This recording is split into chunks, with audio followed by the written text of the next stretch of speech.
Hey, welcome back to the Experience Share. My name is Blake, and today we're taking another look at a tier list video here. Today, diving into the water element here. Alright, so if you're not familiar with our tiers, we are looking at the flexibility and the power level of cards. Flexible meaning they can go into several types of decks within that elemental threshold, and then narrow being you need to build around it. They're a build around kind of card. So starting off with abundance, each affected science produces one additional mana. This is going to go into the narrow and fine category, and so being able to produce an extra mana is great. However, it comes out on turn 5 and does nothing. You actually don't gain the mana until the start of your next turn, and so if you're taking turn 5 off, that means you're not answering any of your opponent's threats. And if you just look at, like, you could play an abundance, or you could play an earthquake to remove several of your opponent's creatures. That's why you see earthquake in that flexible and powerful tier, and then why abundance is going to be just narrow and fine. Alright, Adept Illusionist has the spellcaster ability, tap, search your spellbook, hand, or cemetery for another Adept Illusionist, summon it nearby, and shuffle if needed. We're going to go ahead and put this in the flexible and fine category. I think you could play this in several. You know what? No, we're going to put it in narrow. Because you need the spellcaster synergy is really why you're playing this card. And so it's narrow in the sense that you probably want to have spellcasters to be able to play this. This is cool with like the book, the manuscript, where you can tap and draw a card dealing damage equal to the cost of the spell that you drew. And then you can just tap the other one and bring it right back. And so like that's a cool combo that you can pull off there.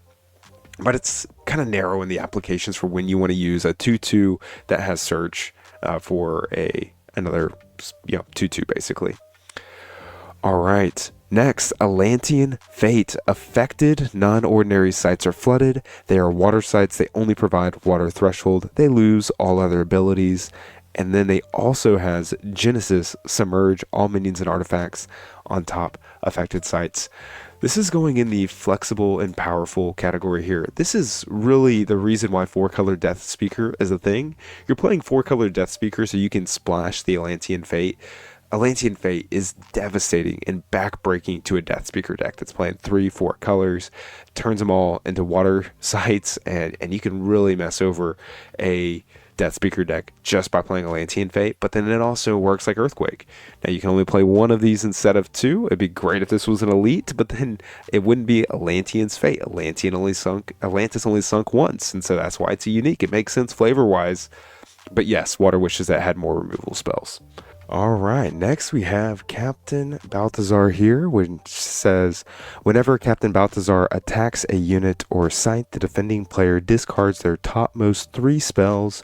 You may cast each of those spells once this turn, ignoring threshold requirements. Alright, so this is going to go into the flexible and fine category. You can play this in any water deck. The reason why it's fine is it just dies to removal. You're paying 4 and it can get hit by a thunderbolt, a firebolt, a berry, whatever that might be. If you get the trigger off on this, you can cast a spell and it can draw a card and deal 3 damage. Well, yeah, that's incredibly strong. And because it says attacks a site or a unit, that flexibility is really strong. However, there's whenever it just gets removed is why it's going to be in this fine category. All right. Next, we have Court Gesture here, which says at the end of your turn, each nearby avatar discards a card at random. All right. I love Court Gesture. I think it's a really cool, flavorful card, but it only has 1 power. It dies to a sneeze. It's just going to have to go in this kind of bad category. You need a way to protect it. I don't know if I'm playing a card that says 3 mana, your opponent discards a card. It's just kind of a 1-for-1 trade at that point. So even if you can summon this to a site that's near your opponent and they discard a card immediately, the odds of them having to spend an entire card to deal with it is low. They could just use their avatar and attack into it and kill it if they needed to. And so it's only at the end of each of your turns. So unfortunately, Court Gesture gonna be on the bad side. Okay, next we have the Kraken. Kraken is an 8 cost, 3 water threshold, 8 power card that says Submerge, and then it has tap surface to strike each other unit nearby. So Kraken, we're going to go ahead and put into the narrow and powerful category. You really need to be a built around kind of control deck that wants to be able to use this. You only want to play this on a water site, so that way it can't be buried or earthquaked or anything along those lines. There's not a lot of removal in the game that's going to be able to destroy a Kraken when it's on a water site. And the effect of being able to strike, so not take damage, but then strike each unit nearby, that's going to be a really powerful effect.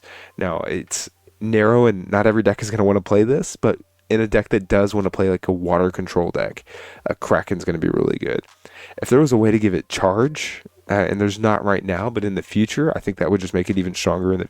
But we'll see. All right, next we have Ghost Ship, which has Void Walk. Whenever Ghost Ship enters a site from the void, you may summon a spirit from any cemetery to its location. Ghost Ship is a card that I've been experimenting around with, and I'm actually planning on posting a spirits deck in the near future. There's certain cards that combo with Ghost Ship to make it stronger. I think I want to say it's powerful, but I don't think it's quite there yet. Your opponent can play a site right under where your Ghost Ship is, because the odds are you're playing it in the void next to one of your opponent's sites, so that way you can get that trigger effect right away. Now, there is a 2 mana aura that gives each spirit haste or charge, and with that you can do a quick kind of combo, but then you're investing 8 mana into giving Ghost Ship charge to get that effect, which isn't bad. Like, if there's several really good spirits that you can summon, if you do that, you can get some pretty cool combos and hit in for a lot of damage.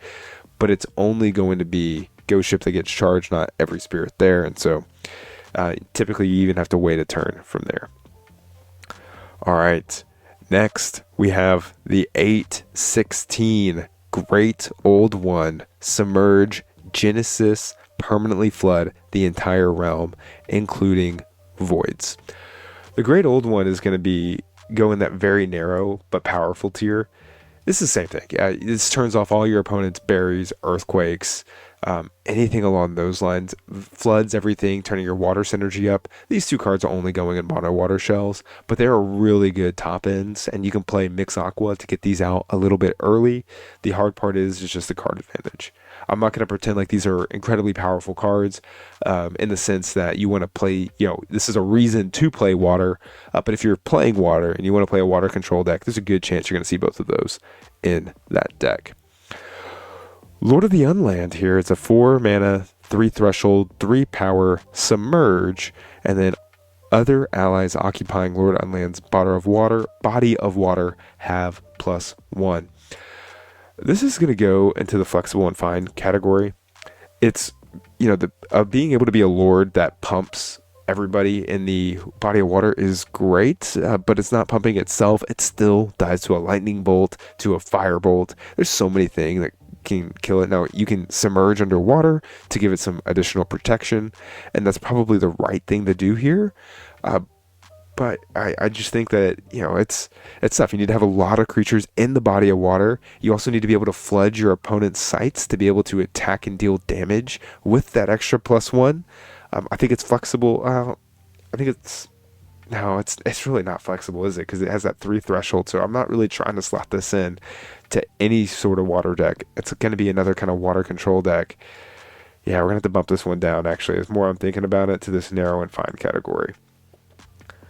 All right, next we have Mega Amoeba, and this is a really unique card. It is an elite, so Mega Amoeba moves by extending a single pseudopod from any part of itself, and it occupies all locations it has ever occupied and has +1 power for each. Really cool card. If you can get some movement synergies going, you can make this thing massive. If your opponent does not remove it early, then they're going to be in trouble. However, it's kind of easy to just deal with it. It's a 1 power on its first turn. It's a 2 power on its second turn. Uh, and it's just going to be a really easy minion for your opponent to be able to defeat. And now, that doesn't mean that it can't get out of hand and you can have the world's largest Mega Amoeba and it can be a dominating part of the game and the reason why you win. But consistently and competitive, there's going to be a removal that's going to be able to deal with it. All right. Next, we have Mother Nature. Mother Nature is a 6 mana, 3 threshold, 3 power. At the start of your turn, reveal your topmost spell. If it's a minion, you may summon it here. I really wish Mother Nature was 4 power. The 3 power is just so easy to be removed. I think this card is fine. Being able to draw an extra card is great, but it's at the start of your turn, and so it's it can just get removed, and then you just paid 6 mana to do nothing. And it's not like you're going to get in and try to attack here with Mother Nature. Really cool card. Love the flavor, the theme of this card, and especially the artwork too. It's really neat. But it's just, with it being 3 power, not having Submerge, a way to be able to protect itself, I don't think it's going to be a card that sees a ton of play. Next, we have Plague of Frogs, which is summon 7 frog tokens. Alright, so this I'm going to move up to the very bottom of Narrow and Powerful. You need to be a deck built around water to be able to play this, but to have potentially 7 blockers is really strong. You can only summon this to a singular site, but you can also use this with Manuscript again, and you can draw 7 cards, and that's a really, really strong effect.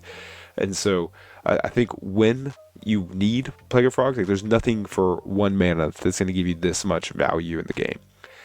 Plague of Frogs, really strong card, but it's going to have to be in a deck that you're being built around here. Polar Explorers here. Allied units can move as if the top and the bottom edges of the realm are connected. Similar to Polar Bear. This is going to go, I think, in the flexible and fine category. It's not quite narrow. You can play this really in any kind of aggressive water shell to help get to the other side of the map, but it's not going to be one that you're like, yes, I get to play Polar Explorers. If you want the effect, that effect's going to be really strong, but not every deck is looking to be able to go from top to bottom. A lot of the times you're fine just summoning on your own site and then just swinging and then attacking. Where Polar Explorers can be really strong is when it catches an opponent off guard. Alright, next we have Polymorph. This is going to go into the narrow and fine category, which might be lower than what a lot of people would have thought. And so Polymorph is 2 mana, 2 water threshold, transform target nearby, which is the key word here, nearby minion into a frog token. It's nearby that really kind of does this card in for me, because you need to be having spellcasters to be able to actually trigger and target a minion, and so you either need to have spellcaster synergy or you need to be something like a pathfinder that's moving around the board that can be nearby a target that you want to transform into a frog. Because of that, it's going to go into this narrow and fine category, because you need to be either a spellcaster's deck or you need to be a pathfinder deck. As there's more spellcasters that come out, Polymorph will only get better, but for now it's really narrow in the deck that you can play this in. Replication, 2 mana, conjure a copy of an artifact carried by the caster. Alright, right now it's going to go into the kind of bad tier. However, this card is something that's only going to get stronger over time as there's more artifact synergies being played. Like, imagine being able to have 2 Philosopher's Stones. Like, that would be incredibly powerful. I would pay 2 for that. However, you're looking to draw a particular unique, and then you need to draw a particular elite, and then you're spending a card to be able to get a copy of the whatever that artifact might be. So, cool effect, and it's only going to get better, but in today's metagame, and just alpha and beta, it's going to be kind of bad, and you're not going to be looking to play this card too often. Next, Ruler of Thule, which is a 4 power, 2 water threshold, 4 cost, 2 water threshold, 3 power card, has charge. Allies can move as if the top and the bottom of the edges of the realm were connected. Other allies occupying sites there have +1 power. This is another flexible and powerful card. And the reason why is you can use this. It has charge, so it can make an immediate impact and effect to be able to go after your opponent and deal 3 damage immediately. But you can also use this in the 4-color Death Speaker deck to where you make all these small 1-power minions now all of a sudden have double their power basically and are attacking for either 2 or 3 if it was like a Violent, for example. And you can play these lower power minions more defensively on your back line and then draw Ruler of Thule to just turn the tides around. If you've watched any of my gameplay videos, you'll probably see some of those thumbnails that has Ruler of Thule hit you for 10, and you should watch some of those and you'll see the power level and how good Ruler of Thule can be. Alright, next we have the Hydra. 6 mana, 6 power, immune to non-lethal damage. This is going to go into the top of the flexible and fine tier. It's, it does a lot. And it's hard for me, like, part of me wants to say it's powerful, but for 6 mana, it's really tough. And maybe it's just because water isn't the strongest element right now, and as time gets better, maybe this does move up. But if it's on a air site or a earth site, it just dies to bury, and that makes it really tough because that's a lethal amount of damage. But this is a really hard minion to remove. Alright, so we have Same Simulacrum next. May summon a basic copy of a nearby minion. This is going to go into, I think, this flexible and fine category as well. If you have a lot of minions that you want to copy, then yes, this card is great. But there's really, if you're playing a whole bunch of big minions, you're playing great old ones and Krakens, maybe the Hydra here, being able to pay 4 mana for one of these 6-8 mana power minions, that's really strong. But you need to be playing a lot of those, and then you kind of have to draw either this elite or unique in combination with another elite. And so it's, as the card pool continues to widen, it's going to get better, and it's very possible that one day that this becomes a powerful tool just because you're paying 4 and you're getting a 2 to 4 mana discount on something that already is out there. All right. So next we have Silence. Silence says minions occupying sites lose all non-basic abilities. Really good counter against Death Speaker. But it is a 3 mana do nothing enchantment, and so I'm going to put this in the top of the narrow and fine category because this does hurt Death Speaker, but a lot of the times they have a larger than 4x4 footprint of where they can play their sites, and so they're going to be able to play around Silence in that way. Silence is really good if you're playing against some, I think of some of the Earth cards that have negative downsides that you can turn off with Silence, like Phalanx, Pudge Butcher, the Giantess as well. If it can help you and hurt your opponent, well then maybe sure, it goes in that narrow and powerful tier. But this isn't a card that I'm really trying to slot in the mini decks right now. It does go against Death Speaker, which is obviously a plus for Silence right now, as Death Speaker might be the best deck. We'll have to see out of these coming up tournaments. But Silence, decent card, and I could see it continuing to get better over time as there's more enter the battlefield or more negative downside minions, and this could be a way to just combo with those negative downside minions, remove those so you can play these overstated creatures without the disadvantage. Sneak Thief has stealth, steal an artifact out of the hands of another unit here, and stay stealthed. So, how fun would it be to be able to steal a Philosopher's Stone? That would be fun. It's a 2/2. It's an elite. If you're in the business of 2/2s, then sure, it probably goes in this Adapt Illusionist tier. Maybe it's a little bit worse. But Stealth Thief, if you can steal something like a Philosopher's Stone core, you're going to be pretty happy with that, especially if they have multiple of them on there and you're just stealing all of these cores from them and then running away because you're stealth and can't be targeted, can't be hit by a projectile with the new rules. That could be a fun little combo there. Twist of Fate. So it is a unique 3-water threshold. Exchange life with the target opponent, where X is the difference between your life totals. This is a really kind of cool card, but it's going to go into this narrow and fine category for now. It's hard because there's not a lot of ramp in water right now. If you go to the late game, like something that's really neat, what you can do with Twist of Fate is you can actually take your opponent to Death's Door if you're on Death's Door. And so you can, you're not going to gain the life, but if you're swapping life, you'll actually swap them to 0, putting them at Death's Door. And so, if they're down to like 5 and you can sink 5 mana into this and you can put yourself, now you're both at Death's Door and you have a way to stay alive, that could be a really cool combination to be able to do with Twist of Fate. Next, we have Unland Angler here, which has Submerge. At the start of your turn, if Unland Angler is submerged, force each enemy minion atop adjacent site. So take 1 step toward this one. Oh, poor Angler. It is a 5/4. I haven't seen a ton be done with Angler right now.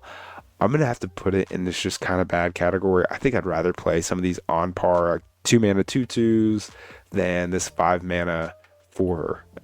It has a unique effect, and I love the flavor of it. It being an anglerfish, being able to draw people in and then trying to attack it. But there's a lot of things that are stronger than 4 power right now. And because of that, I don't think this is a minion that I'm going to be playing. Alright, next we have Wrath of the Sea. Flood all sites adjacent to a body of water this turn. Submerge all minions on water. You're playing 7 mana, but you are able to remove quite a bit. This is not near as good as Earthquake. Obviously, this is 7 versus 5 mana, but it can hit more. Because of that, we're going to go ahead and move it up to this narrow and powerful tier. However, it's not going to be a card that I'm looking to play unless I'm in this water control shell, which is a lot of these narrow and powerful cards right now. All right. Last but not least, we have our Ninja Turtles here, which have discard a water site, untap your Ninja Turtles, use only once per turn. So it could be a 4 power or 4 mana 6 power card, and yeah, I guess this is fine. I don't know. I haven't seen a ton of this. You have to discard a water site to be able to do it, so you need to have an extra card. Water already doesn't have a ton of card advantage, so you're probably playing this with Sorcerer to be able to have some sort of card advantage in the late game. So maybe like a water aggro shell. Maybe there's something that you can do there with some of these, on rate minions here and have some extra just versatility. I don't know. Maybe we'll have to see if we can brew around something with these like fine cards out of water and see what we can make out of this.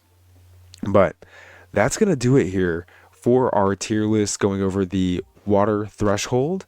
Stay tuned for more tier list videos. Next time we're going to be going over these sites. But thank you all so much for watching. I hope you have a blessed day. Take care.